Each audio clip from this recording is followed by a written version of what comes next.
두려워하지 마시고요. 우리 말씀처럼 오늘 제목이 책임져 주시는 하나님입니다. 제목에 은혜가 되죠.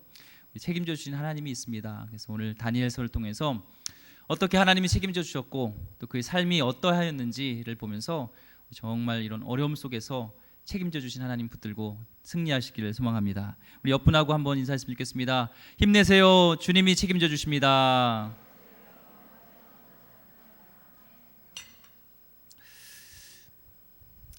어려움 속에서 이 진정한 크리스찬, 그리스도인이 이렇게 탄생되는 것처럼 정금이 불못불에서 어려움 속에서 정금이 나오는 것처럼 마찬가지로 진정한 그리스도인은요 다른 것 구하는 것이 아니라 삶의 목적이 하나님이 될 때 진정한 그리스도인이 됩니다. 우리의 축복도 중요하지만 그것은 하나님이 주시는 보너스, 옵션이에요. 진짜 중요한 우리 삶의 목적은 하나님으로 삼을 때 우리는 정말 진짜 그리스도인이 될 줄 믿습니다. 하나님을 주인으로 삼기를 소망합니다. 이 다니엘은요 뜻을 정했어요. 이방신, 그러니까 이제 바벨론 포로로 붙잡혀 갔습니다. 포로의 신분입니다. 그런데 이방신에게 제사를 지냈던 음식을 먹어야 되는 그런 관례가 있는 거예요. 근데 하나님을 섬기는 자로서, 하나님 주인자로서 이 다니엘은 타협할 수 없었어요. 생각해 보세요. 지금 포로예요. 지금 15살밖에 안 됐어요. 근데 거기서 그 위협 속에서, 군사 그런 위협 속에서 이런 왕이 주는 산의 진미, 그러니까 우상 제물 드렸던 그 제물을 먹고 또한 포도주를 마셔야 할 때 여러분 어떻겠어요? 그냥 마실 수 있잖아요. 아이고 좀 마셔야지. 아이고 고기 먹어야지. 그래 타협할 수 있는데 다니엘은요 그것이 신앙의 중심이었고 하나님을 배신하는 거라고 생각했기 때문에 타협하지 않았습니다. 그래서 뜻을 정하고 장관에게 왕 장관님, 내가 이제 음식과 포도주를 먹지 않겠습니다. 그렇게 해달라고 얘기를 하는데 오늘 읽었던 10절 말씀에는요 이렇게 얘기합니다.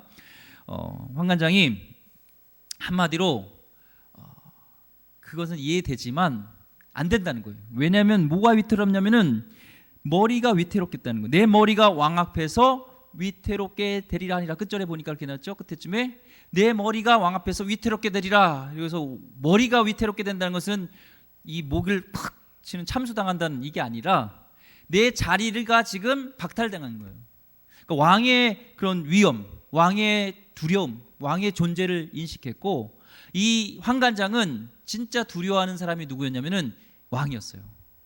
자리였어요. 그러니까 내가 인생에 있어서 두려워하는 거 있잖아요. 그거 뺏기면 안 돼라는 것이 내 인생의 가치관이 될 수 있습니다. 이 황관장은 인생의 가치관이 이 자리였어요. 이 황관장이라는 자리. 왕의 밑부임으로 인해서 단순에 내가 이 자리가 박탈될 수 있어. 지금 왕이 명령한 이 음식을 먹이라고 했는데 이것을 어기면 안 돼라는 것을 지금 얘기하는 겁니다. 근데 다니엘은요 왕이 주인이 아니라 하나님이 주인이었기 때문에 그는 왕이 주는 명령이 아니라 하나님을 섬기기로 결심한 것을 보게 됩니다. 오늘 말씀의 10절에 보니까 그는 내 주 이렇게 얘기합니다. 내 주, my lord, my lord, 내 주. 내 주가 누구예요? 주인이 하나님이 아니라 황관장은 왕이었던 것을 보게 되죠. 우리도요 참 살아갈 때요 잘 나가는 사람인 것 같지만 사실 하루하루 두려움과 뭔가 이렇게 얽매여서 벼랑 끝에서 살아가는 사람들이 많습니다. 쫓기는 사람이 많아요. 우리가 볼 때는 대기업에 다니고 뭔가 이런 코로나 시대 할 때 직업을 잘 갖고 있어서 부럽게 생각하지만 어려움이 있다는 거예요. 이 설문조사를 보니까요 직장 생활하는 사람들에게 여러 가지 어려운 말을 듣게 된다는 거예요. 그것이 1위부터 4위까지를 찾아보니까 많이 듣는, 직장 생활하면서 많이 힘 빠지게 하는 말이 4위가 에휴, 내가 그럴 줄 알았지, 이런 얘기를 많이 듣는 게 힘 빠진대요. 또한 3위로는 몇 번을 말해야 이해하겠어 라는 다그치는 말. 또 2위는요 자네는 그래서 안 되는 거야, 야 너 그러니까 안 돼, 이런 말. 그 다음에 제일 힘이 빠지게 하는 말은 자넨 이것밖에 못하냐, 이거예요. 자네 이것밖에 못해, 이 얘기를 이 기업에 다니는 사람들이 많이 듣는다는 거예요.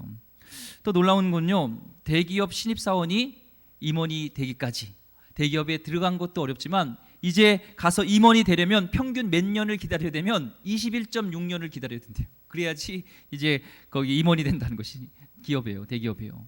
그런 확률은, 신입사원이 이제 임원이 되는 확률은 0.6%라는 거예요. 100명 중에 1명이 임원이 되기 어렵다는 그런 벼랑 끝에 살아가는 것들을 보게 됩니다. 이 황관장도요 보면요 눈치 보면서 살았어요. 왕의 눈치를 보면서 살아가는 것을 보게 되죠. 우리가 진짜 두려워할 존재는요, 하나님인 줄 믿습니다. 다윗도요, 하나님을 두려워했고, 또한 이 다니엘도 하나님을 두려워하니까 환관장이든 무슨 바벨론 왕이든 그거에 대해서 이건 안 됩니다, 거절할 수 있는 용기가 어디서 와요? 하나님을 두려워하면서 오는 줄 믿습니다. 하나님을 두려워하지 않으면 계속 우리 가운데 쫓겨가는 것들이 있어요. 요즘 내가 두렵게 하는 게 뭐예요?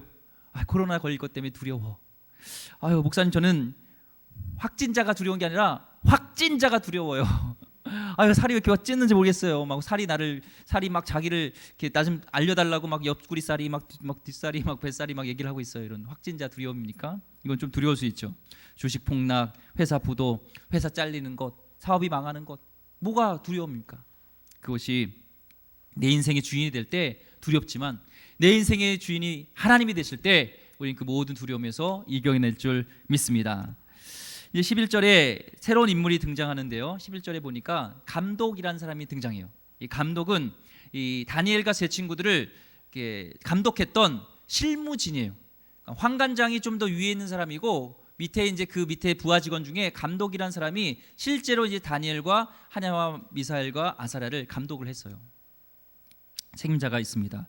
이 다니엘의 삶을 보면요, 이런 하나님의 전을 향해서 아침, 점심, 저녁으로 계속 기도했어요. 기도의 삶이었어요. 아마 이 순간에도 기도했을 거예요. 하나님, 내가 하나님 뜻대로 살기를 원하는데 이 우상 숭배했던 재물을 저는 먹을 수 없습니다. 하나님만 섬기는데 이건 하나님 섬기는 것 같지 않습니다. 이렇게 기도를 했을 거예요.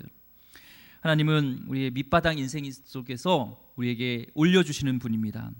우리가 아무리 힘들고 밑바닥에 있을지라도 그때 기도하면서 주님께 집중하게 될 때 주님께 응답받는 행복이 우리에게 찾아올 줄 믿습니다. 여러분들 밑바닥에 혹시 인생이 있습니까? 그땐 기도하시기 바랍니다. 이 다니엘은 아마 기도했을 거예요. 그때 하나님이 성령의 감동으로 아이디어를 주시는데요, 그 아이디어가 12절과 13절에 나와 있습니다.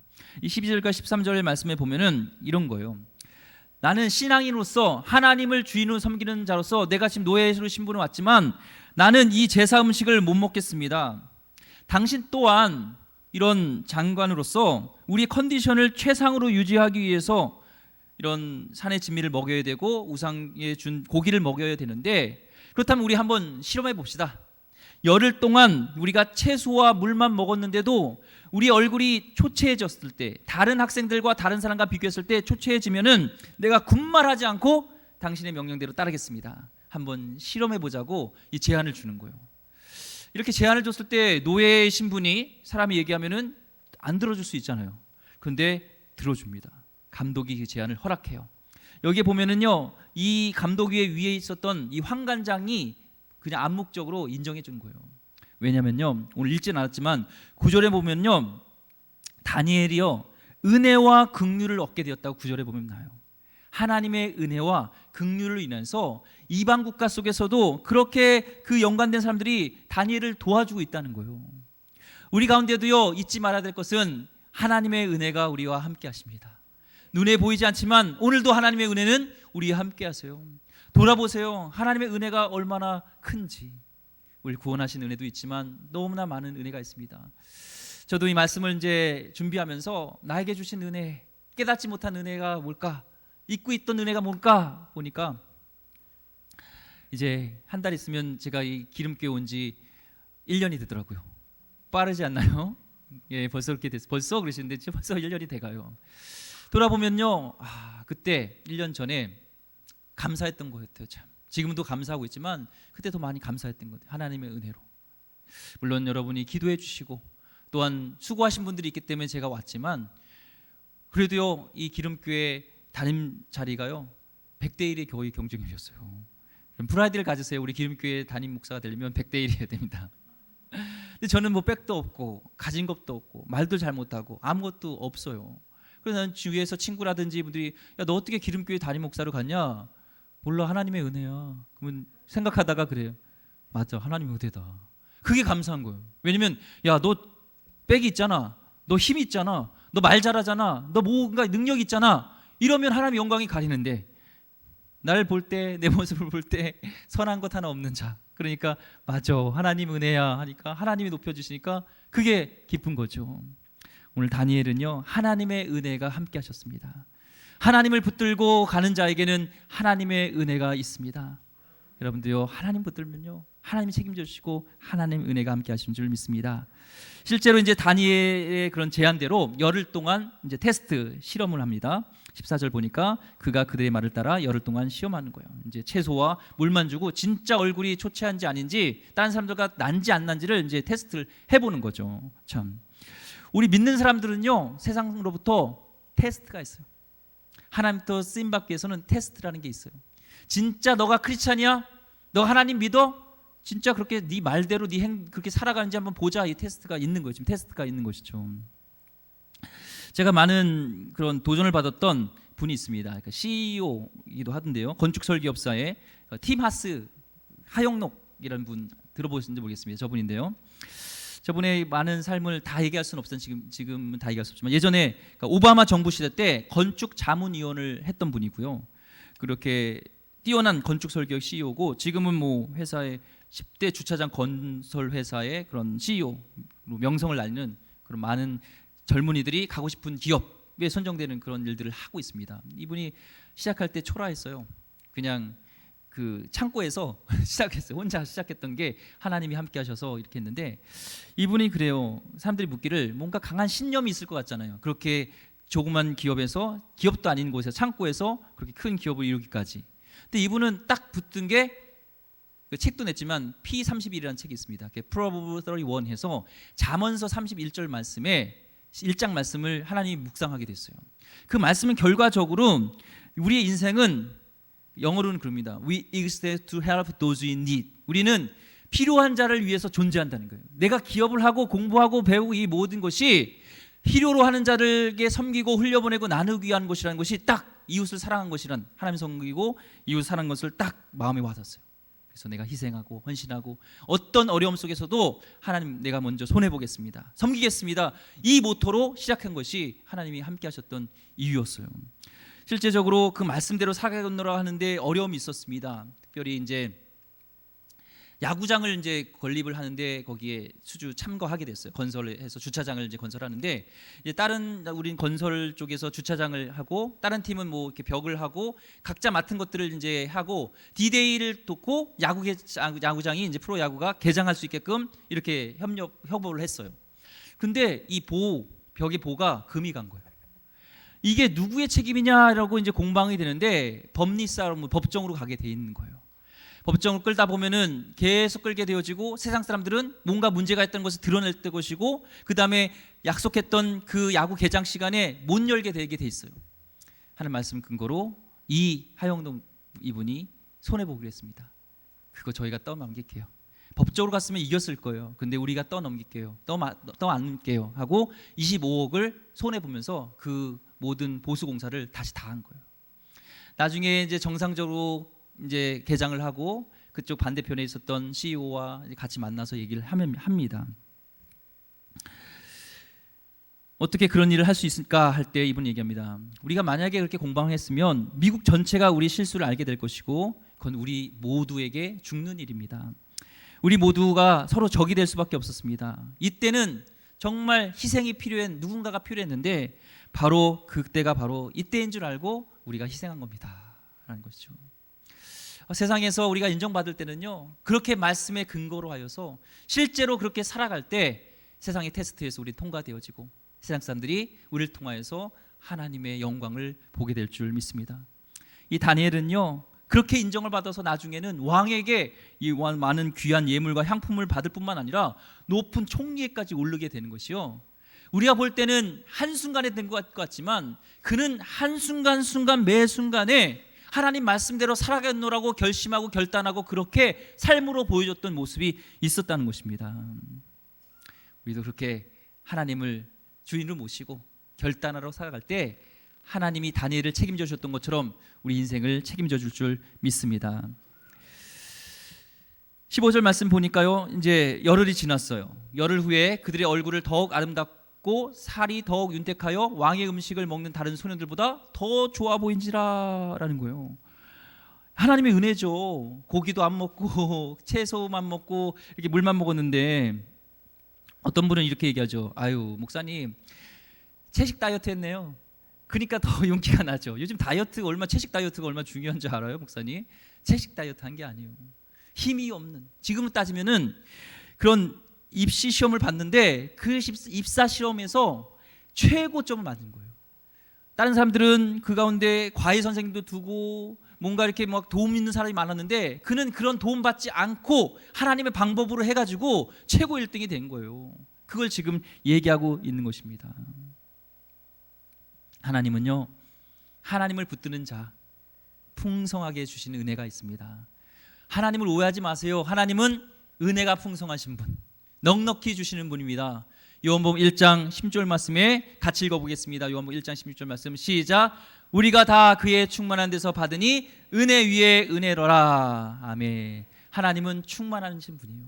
풍성하신 분이에요. 하나님 이렇게 그냥 비긋비긋한 게 그 초췌한 그 음식을 먹었던 고기를 먹었던 자와 비슷했더라 이게 아니라 그들과 비교되지 않을 정도로 얼굴이 더 윤택하고 아름답게 하는 것은 하나님의 풍성한 은혜라는 겁니다. 하나님의 은혜가 함께하길 소망합니다. 우리는요, 여기서 우리가 깨닫는 진리가 있습니다.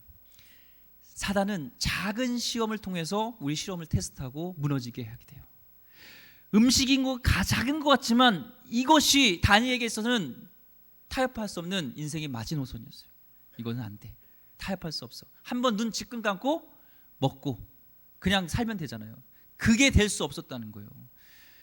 작은 거 가지고 우리는 타협하게 되면요, 세상에 끌려가게 됩니다. 세상의 가치관에 끌려가게 돼요. 그런데 타협하지 않고 뜻을 정하고 소식껏 하나님 말씀대로 살아가노라, 하나님 뜻대로 살아간 자, 그 자는요 끌려가지 않게 되는 줄 믿습니다. 군대도 마찬가지예요. 군대에서 이병 때 보면은 이게 어려운 게 뭐냐면 타협하게 돼요. 술 문화가 있고 세상 문화가 있잖아요. 담배 문화가 있고 이럴 때 야 힘들지? 일로 와. 내가 담배 좀. 야, 이 담배로 있잖아. 너의 그런 스트레스를 다 날려버리는 거다. 군대에서 막 선임들이 그런 거 하잖아요. 술, 야 일로 와, 일로 와. 야 여기 고기도 있지. 술 먹어. 야 너 교회 다녔어? 괜찮아. 여기서는 교회는 그거고 이거는 군대는 이 문화야. 이걸 적응해야지. 군대 문화면 이래요. 그런데요, 그 타협했던 사람이 나중에 상병 병장 되면요 못 벗어나요. 아, 나 이제 술 안 할래. 자기 의지대로 얘기할 때 야, 너 이병 때를 봐 임마. 너 어땠어? 너 밤새도록 술 먹고 너 그때 막 깽판 친 거 몰라? 막 이러는 거죠. 예배도 마찬가지입니다. 군대에 있을 때 예배 드린다는 게 쉽지 않잖아요. 그렇잖아요. 피곤한데 눈 감으면 그냥 잠자르고 이런 쫄병시간 때 그 시간들을 잠자는 시간을 쪼개가지고 남들이 막 핍박도 되고 야, 너 청소하는데 어딜 교회 가야 됩니다. 다른 건 몰라더라도 그건 타협하지 않고 교회 가야 됩니다. 그것이 핍박도 있고 피곤함이었지만 나중에는 이제 보초가 있고 뭘 해도 소대장, 중대장 누구든 야 쟤는 교회 가야 된대요. 그때 교회를 인정해주고 예배를 드리게 되는 거예요. 마찬가지로 이 인생 속에도 타협하는 것들을 한번 타협해버리면 계속적으로 끌려가게 됩니다. 하지만 타협하지 않고 다니엘처럼 뜻을 정하고 딱 확신을 가질 때 끌려가지 않는 인생이 될 줄 믿습니다. 요즘으로 그래서 16절 말씀에 이제 보니까 그리하여 이제 감독이 인정을 한 거예요. 야, 채소 먹어도 물 먹어도 더 얼굴이 초췌하지 않네? 야, 이제는 지정된 음식 먹지 말고 채식해. 너가 먹고 싶은 거 먹어. 허락되는 것이죠. 타협하지 않은 위해서 하나님의 은혜가 부어졌습니다. 요즘으로 치면요, 미국 최고 대학 하버드나 영국 옥스퍼드 출신의 인재들이 모였던 곳에서 거기서 이긴 거예요. 대단하지 않습니까? 근데 거기서 끝난 것이 아니라 17절 말씀에 보니까요, 한번 읽어보겠습니다. 17절 말씀 시작.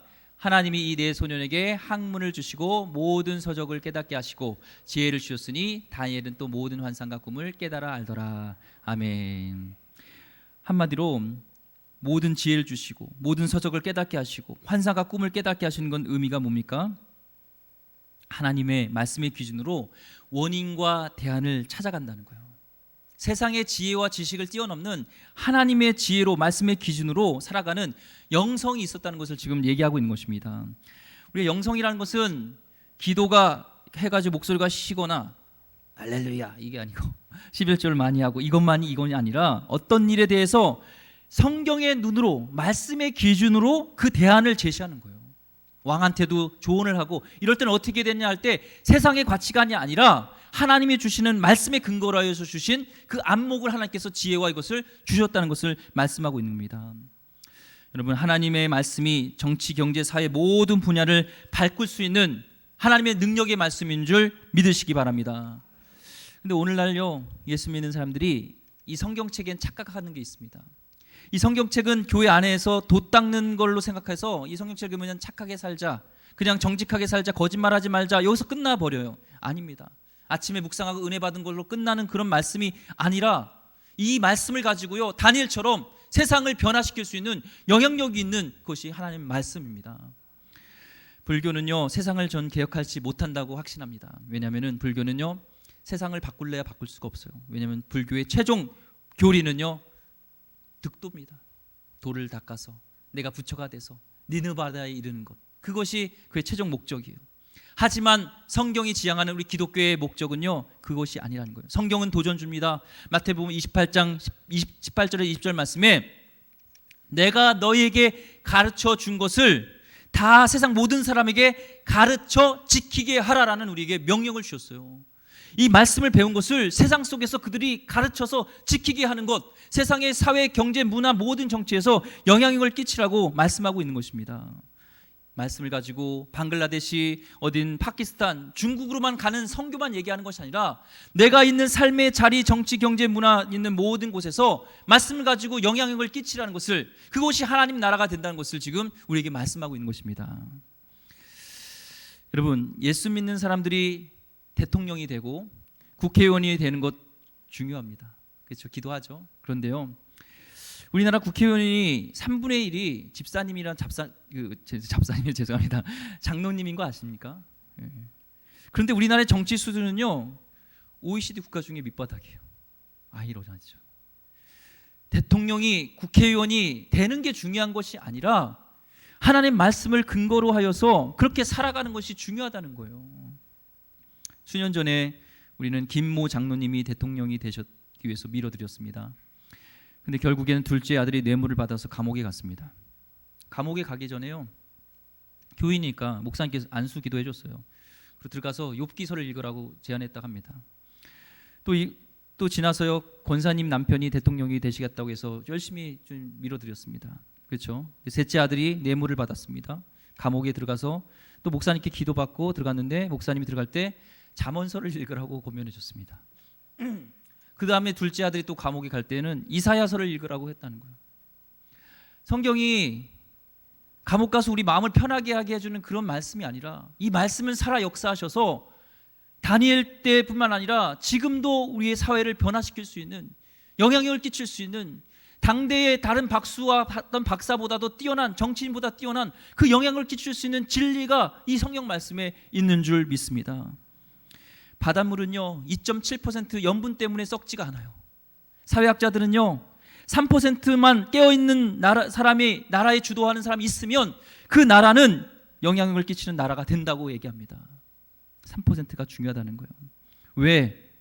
왜 그리스도인들이 교회 안에서는 집사님, 장로님인데 정치판에 가면은 삼류, 변두리, 싸구리 인생으로 변하는지 우리는 한번 생각해야 될 줄 믿습니다. 저는 우리가 볼 때요, 우리 교회에서 시장이 나오고 우리 교회에서 교인들 중에, 아니면 기독교인 중에 대통령이 나오고 그런 정치들이 나오는 것 중요하지만 중요한 것은 진짜 말씀의 원리를 가지고 그 정치에 가는 사람, 그 말씀의 원리를 가지고 사회에 진출한 그런 사람이 나오길 기도했으면 좋겠고, 바라기는 우리 다음 세대를 위해서 계속적으로 중보해 주셨으면 좋겠습니다. 예. 그래서 우리 교회 안에서 말씀의 원리를 연구해야 되고요, 10대 때부터 어떻게 하는 것이 성경적인 정치인지 성경적인 경영인지 고민하는 그런 것들을 가르쳐줄 수 있는, 말씀의 원리를 가르칠 수 있는 그런 교육이 계속적으로 살아야 되고요. 지금 이 코로나 때문에, 방역당국의 직접 때문에 수련회란 정식을 하지 못하지만 여름 성경학교라든지 교육 수련회를 포기할 수 없는 이유가 그렇습니다. 세상을 변화시킬 수 있는 것은 하나님의 가치관을 가진, 말씀을 가진 그들이 다음 세대가 일어날 때 이 나라를 변혁시켜야 될 줄 믿습니다. 세상은요, 세상의 가치관으로 하나님 말씀의 원리가 아닌 것으로 정치하고 가르치고 있어요. 이번에 국회의원 한 10명 정도가 차별금지법을 이렇게 발의했습니다. 굉장히 좋아요. 읽어보면요, 모든 걸 차별하지 않는다는 거예요. 전 동의합니다. 인종으로 인해서 어떤 것으로 차별받지 않는 것. 하지만 저는 그보다 더 위에 있는 진리는 정치든 어떤 사회든 하나님 말씀인 줄 믿고, 분명히 하나님이 창조하신 건 남자와 여자지 동성연애가 아닙니다. 그에 대해서 분명히 했고, 이번에 국회 그런 국제 법제사법위원회에 와이프랑 저는 그에 대해서 반대 의견을 제출했습니다. 인권이란 이름으로 그것이 발의됐지만 그건 인권이 아닙니다. 반대 내용은 그래요. 왜냐하면 인권으로 인해서 그들이 동성연애를 통해서 만약에 항문 섹스를 하고 그로 인해서 뭐예요? 에이즈가 발병되잖아요. 그러면 그 인권이 그게 오히려 더 죽는 거잖아요. 그리고 그런 모든 치료비는 우리 세금으로 나가고 있습니다. 이것이 어떻게 인권을 위한 것입니까? 그건 안 되고요. 이게 상정이 되면요, 목욕탕에 갔는데 여탕에서 갑자기 남자가 나올 수 있어요. 상상도 안 되죠. 결혼한다고 며느리가 사위를 데리고 왔는데 여자예요. 며느리라고 데리고 왔는데 남자예요.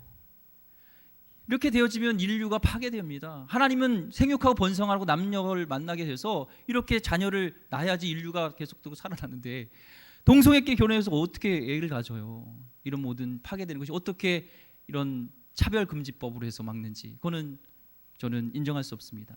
하나님 말씀의 원리가 분명히 그곳에서도 진리인 줄 믿고요.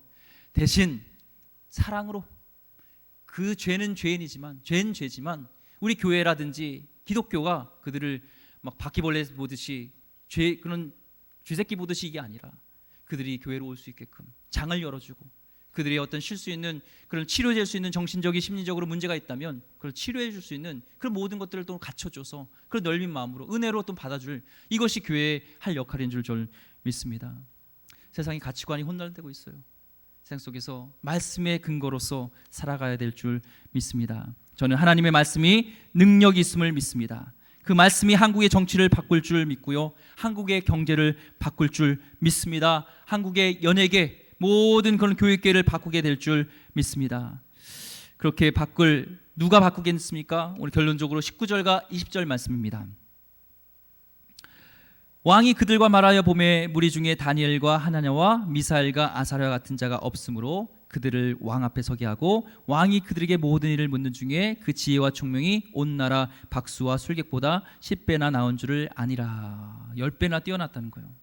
3년 뒤에 이제 15살 때 포로 가서 16살 때 그들을 이제 공직사회에 그를 이렇게 됐는데, 보니까 박사들보다 무려 10배나 뛰어났다는 거예요. 뜻을 정하고 실력을 가지고 영성을 가지면 우리는 세상 사람과 비교할 수 없는 뛰어난 인물이 돼요. 하나님께서 함께 하시는 자가 하나님께서 이렇게 하게 하신다는 것이죠. 우리는 예수 믿는 백성들은요, 세상 사람과 비교해서 또한 실력에 있어서도 뒤처지면 안 됩니다.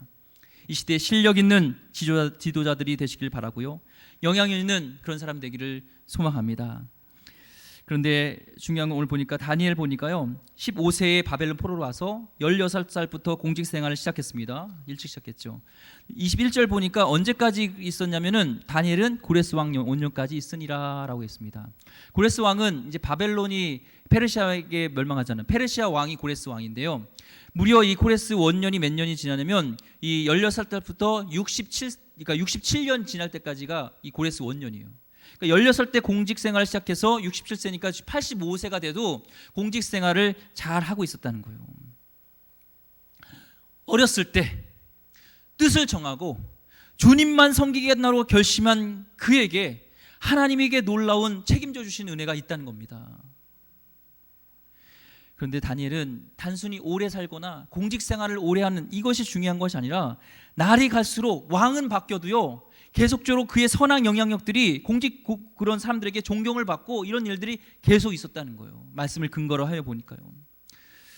지금 서울시장의 그런 사건을 보면서요, 고위공직자로 오래 존경받으며 있는 것이 쉽지 않다는 것을 보게 됩니다. 한 목사님이 이제 목회를 처음 시작하면서 가장 큰 기도 제목이 뭐냐, 목표가 뭐냐 할 때 finish well을 얘기합니다. 잘 마무리하는 것. 저도 이런 걸 보면서 저의 기도 제목이 있어요. 기도해 주세요. 잘 마무리하는 거예요.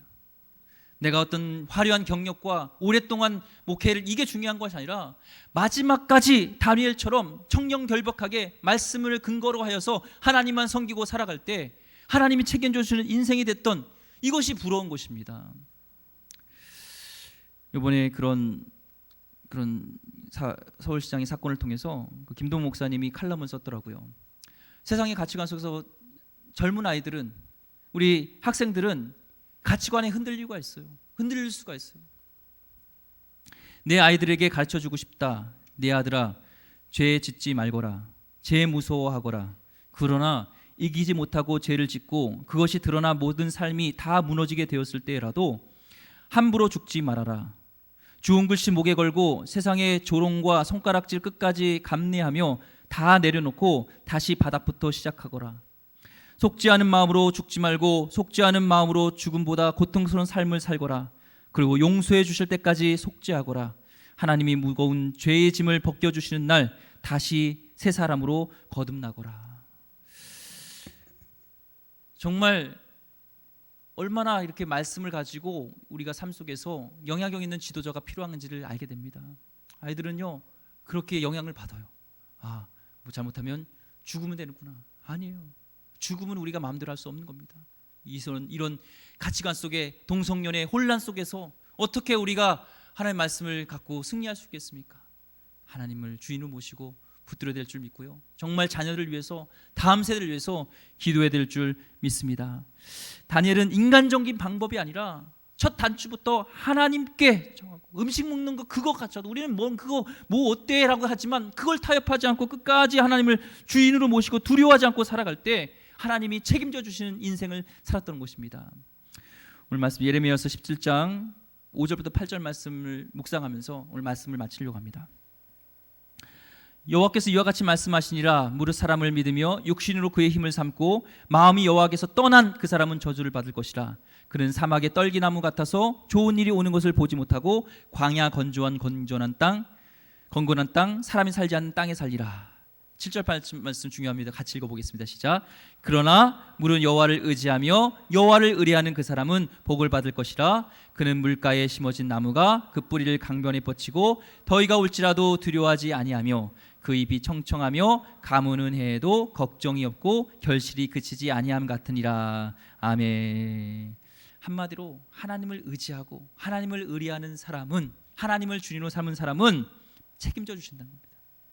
가뭄이 올지라도, 더위가 올지라도 걱정하지 않을 것은 그 뿌리가 강변, 그 밑줄기에 하나님께 향하기 때문에 그 인생은 하나님이 책임져 주시고 마지막까지 그가 그 그런 강직에 있으면서도 죄를 범하지 않고 존경을 받으며 finish well, 마지막을 잘 했던 것처럼 우리 인생도 하나님께 뿌리 내리고 하나님의 의지로 살아갈 때 하나님이 여러분을 책임져 줄 줄 믿습니다. 두려워하지 마시길 주의 이름으로 소망합니다. 기도하겠습니다. 하나님, 정말 책임져 주시는 하나님을 우리가 믿습니다. 우리 인생을 주님께 의탁하고 의뢰할